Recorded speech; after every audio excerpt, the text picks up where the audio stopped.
It's a weekday evening, somewhere between 6:30 and 7 p.m. You're home, but you're not really home. Your body is on the couch, maybe scrolling, maybe staring at the TV, but your brain still feels like it's at work. You replay conversations you had earlier, that email you sent, the meeting that drained you more than it should have. You're tired in a way sleep doesn't fix. And at some point, usually when the house gets quiet, a thought slips in that you don't fully finish out loud. I work all the time. So why does money still feel tight? You shake it off. Tomorrow's another workday. This is just how adult life works, right? But that question has a way of sticking around. My name is Dr. Alex Cartel, and I spend way too much time thinking about work, salary, and how it quietly affects people. If you appreciate clear, honest conversations about money and work, give this video a thumbs up. It really helps the channel. Let's talk about something most of us feel, but almost never calculate. We're taught that salary is the scorecard. Higher number means you're doing better. Lower number means you need to work harder or improve yourself. So we chase raises, we chase titles, we chase jobs that pay more. And when we finally get there, when the number looks respectable, we assume the anxiety is supposed to fade. But for a lot of people, it doesn't. Because the problem isn't effort. The problem is that salary is a very incomplete picture. In business, if you looked only at revenue and ignored expenses, you'd call that irresponsible. But that's exactly how we're taught to look at our own labor. We see the paycheck as income. We almost never look at the cost of earning it. Let's slow this down with a simple example. Imagine someone earning $70,000 a year. On paper, that sounds solid, comfortable, maybe even successful. Break it down, and that's roughly $33 an hour before tax. But before that money even reaches their account, taxes take a bite. Federal, state, payroll, that $33 quickly becomes closer to $24. That part isn't shocking. We expect it. What we don't account for are the costs that exist only because the job exists. Start with the commute. Let's say 30 minutes each way. That's 5 hours a week, about 250 hours a year.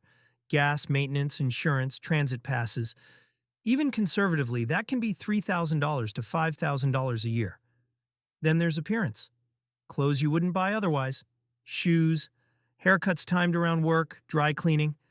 None of this shows up on a job offer, but it's required to participate. Then there's convenience spending.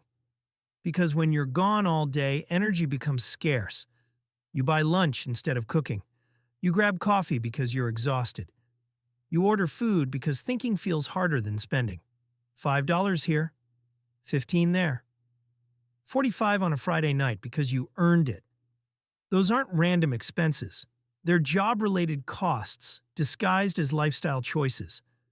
And then there's the hardest category to see clearly. Decompression spending.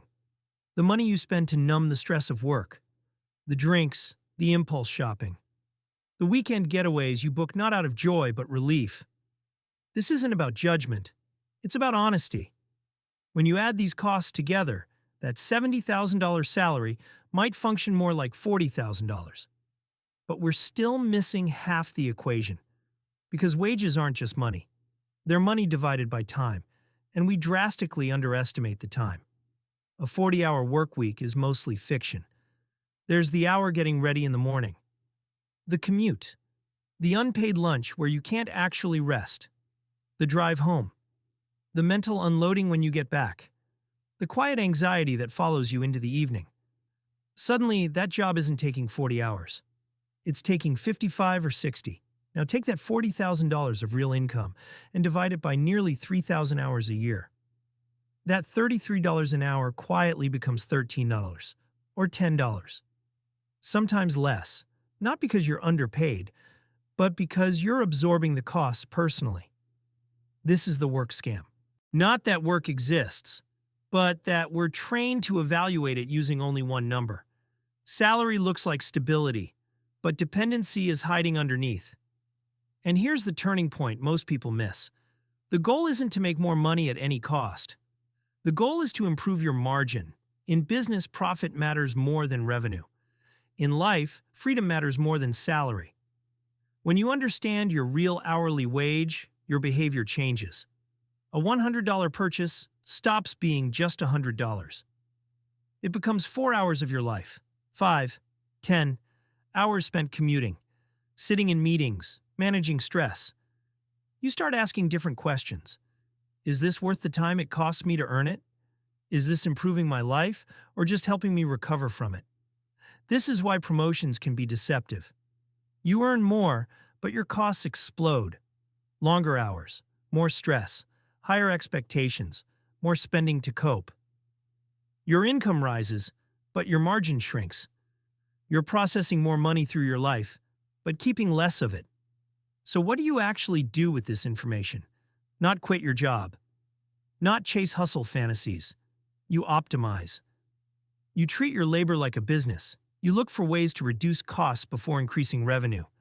Remote work days that save commuting time. Meal prepping once a week to reclaim energy and money.